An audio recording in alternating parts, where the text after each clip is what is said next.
আজ উদয়নারায়ণপুর বাসস্ট্যান্ডে স্বচ্ছ ভারত অভিযানের মাধ্যমে দীর্ঘদিনের জমে থাকা ময়লা ও আবর্জনা পরিষ্কার করা হলো।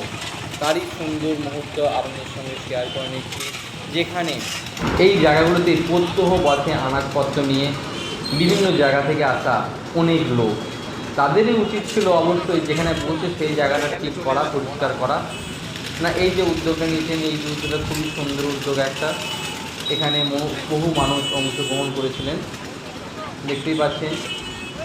ঝাঁটা কোদাল থেকে আরম্ভ করে সমস্ত কিছু, এবং শেষে দেখলাম গাড়ি করে নিয়ে সেই উন্নত জায়গাটা ময়লাগুলো ফেলে দিচ্ছেন।